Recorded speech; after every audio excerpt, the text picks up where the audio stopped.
Hello दोस्तों, कैसे हैं आप सब लोग। मैं हूं प्रदीप। आज की वीडियो बहुत ही इम्पोर्टेंट होने वाली है, जिसमें हम मैथ्स की पेडागोजी पार्ट फर्स्ट को कवर करेंगे। ये दोस्तों C TET, UP TET, MP TET और अदर स्टेट के जो टीचिंग एग्ज़ाम होते हैं उसमें 15 नंबर की आपकी सीडीपी या मैथ्स की पेडागोजी पूछी जाती है, जो बहुत ही इम्पोर्टेंट है। ठीक है ना फ्रेंड्स, आइए स्टार्ट करते हैं। फर्स्ट क्वेश्चन है आपकी स्क्रीन पर, गणित सभी विज्ञानों का सिंह द्वार और कुंजी है, यह विचार किसका है।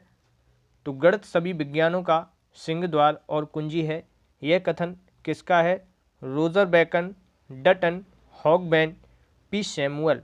तो इसका राइट आंसर हो जाएगा दोस्तों रोजर बैंकर। रोजर बैंकर महोदय ने कहा था कि गणित सभी विज्ञानों का सिंह द्वार और कुंजी है। करेक्ट आंसर होगा ए। अगले क्वेश्चन की ओर बढ़ते हैं। नेक्स्ट क्वेश्चन है, गणित की परिधि और व्यास में संबंध ज्ञात करने के लिए किस विधि का उपयोग अच्छा होगा। आगमन विधि, प्रयोगशाला विधि, संश्लेषण विधि या फिर निगमन विधि। तो इसके लिए आपको प्रयोगशाला विधि के द्वारा प्रत्यक्ष रूप से परिधि तथा व्यास में अंतर करना सिखाना होगा, जिसकी मदद से व्यक्ति या बच्चा इसमें संबंध करना ज्ञात कर पाएगा। करेक्ट आंसर हो जाएगा प्रयोगशाला विधि। अगला क्वेश्चन, माध्यमिक स्तर पर अंकगणित शिक्षण विधि है। माध्यमिक स्तर पर जो अंकगणित पढ़ाने की शिक्षण विधि है वह कौन सी है। प्रायोगिक विधि, विश्लेषण व संश्लेषण विधि, आगमन व निगमन विधि या फिर उपर्युक्त सभी।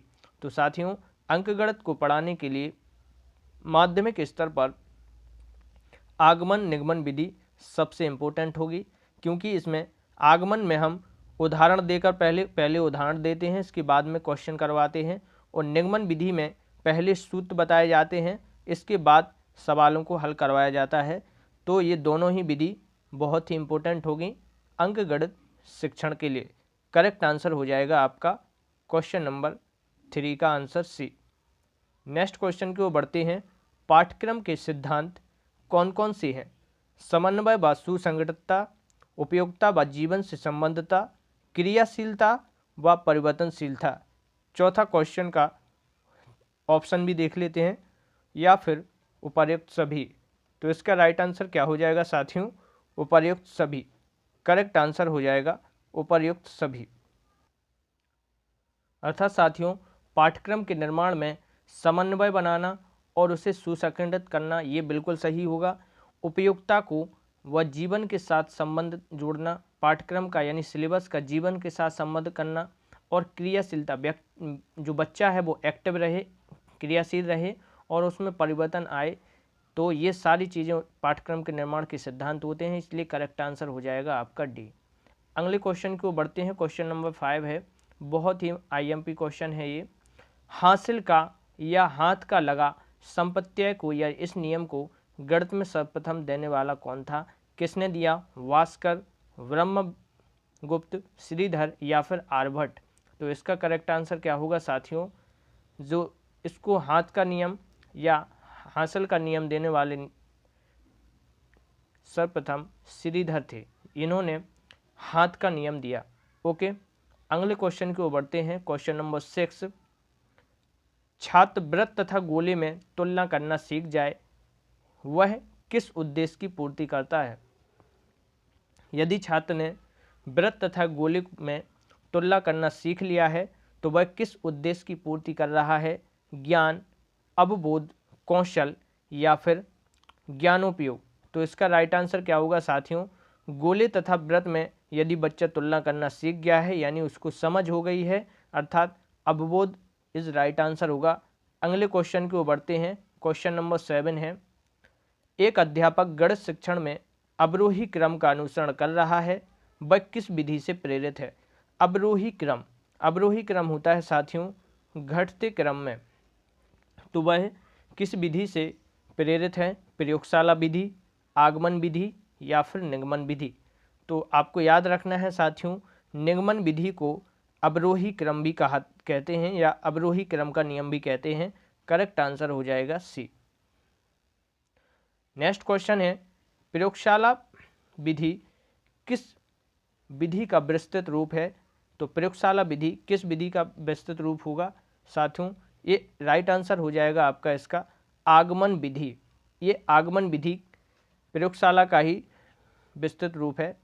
अगले क्वेश्चन की ओर बढ़ते हैं, किसी खेत का क्षेत्रफल ज्ञात करने में कौन सी विधि सहायक हो सकती है? यदि बच्चे को खेत का क्षेत्रफल ज्ञात कराना है, इसके ज्ञान को देना है, तो सबसे अच्छी विधि कौन सी होगी साथियों? आगमन विधि, निगमन विधि, क्रिया विधि या फिर प्रदर्शन विधि? तो इसके लिए आपको याद रखना है यहाँ क्रिया विधि, यानी बच्चे को करके दिखाना पड़ेगा, तभी वह खेत का क्षेत्रफल अच्छी तरह से ज्ञात कर पाएगा। करेक्ट आंसर हो जाएगा सी। अगले क्वेश्चन की ओर बढ़ते हैं। क्वेश्चन नंबर 10 है, किसी वृत्त की परिधि व व्यास में संबंध स्थापित करना कौन सी विधि से सहायक होगा? तो यह किस विधि से, ये क्वेश्चन रिपीट हो गया साथियों। इसे उसमें प्रयोगशाला दिया था ऑप्शन, इसमें प्रयोगात्मक विधि या प्रयोगशाला विधि। तो राइट आंसर होगा डी।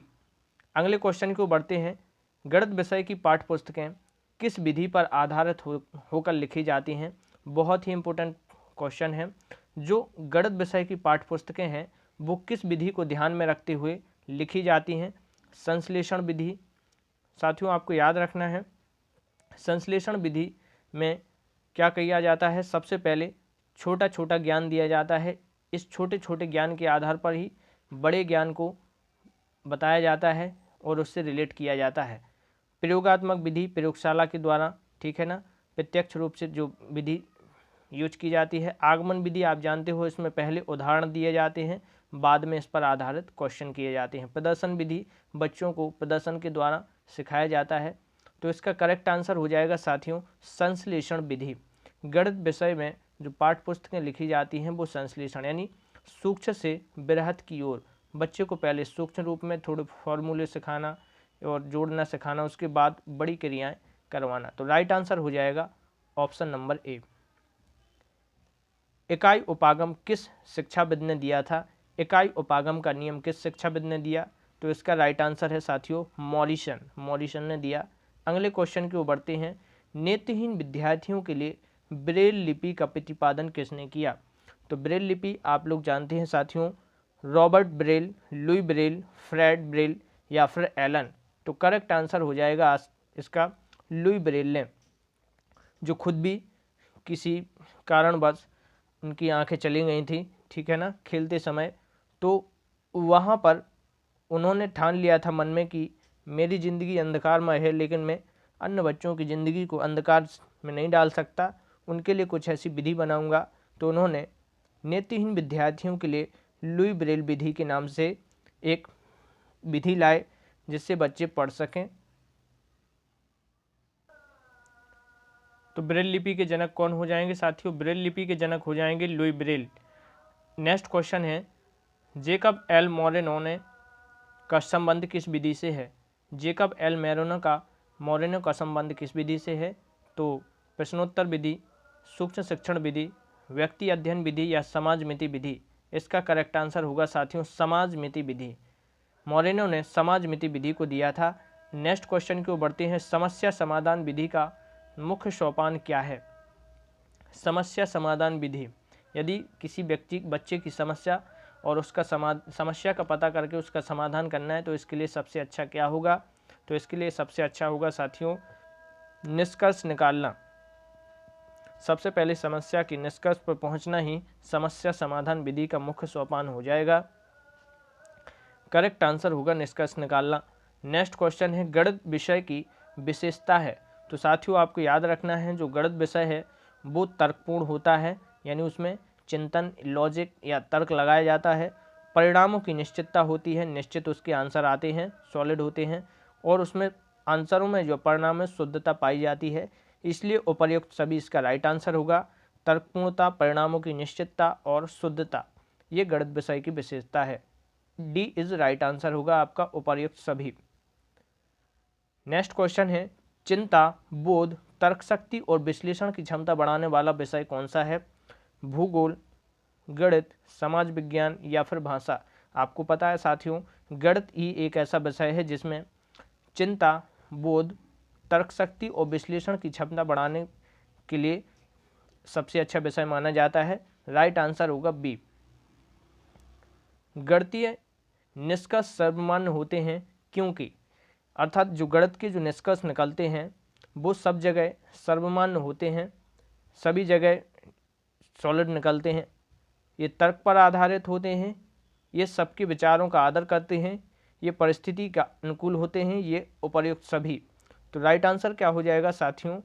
ये तर्क पर आधारित होते हैं, ये तर्क पर आधारित होते हैं, इसलिए ये निष्कर्ष सभी जगह समान होते हैं, सभी नियमों पर खड़े उतरते हैं। करेक्ट आंसर होगा ए। अगले क्वेश्चन की ओर बढ़ते हैं। गणित शिक्षण उद्देश्यों का क्रमिक वर्गीकरण किया गया। शिक्षण उद्देश्यों का क्रमिक वर्गीकरण किसके द्वारा किया गया? बेकन, सुल्टन, ब्लूम या फिर कॉमेट। तो इसका राइट आंसर हो जाएगा साथियों ब्लूम जी द्वारा गणित शिक्षण के उद्देश्यों का क्रमिक वर्गीकरण किया गया है। नेक्स्ट क्वेश्चन की ओर बढ़ते हैं, जो आज की टेस्ट सीरीज का लास्ट क्वेश्चन है साथियों। ब्लूम टैक्सोनॉमी का अंग नहीं है। ब्लूम टैक्सोनॉमी का कौन सा अंग नहीं है? समझ, बुद्धि, प्रयोग या फिर ज्ञान। तो इसका राइट आंसर क्या हो जाएगा साथियों? बुद्धि इसका ब्लूम टैक्सोनॉमी का एक अंग नहीं है, बाकी समझ, प्रयोग और ज्ञान ये ब्लूम टैक्सोनॉमी के अंग माने गए हैं। तो इस तरह से आई होप आपको ये वीडियो पसंद आई होगी साथियों।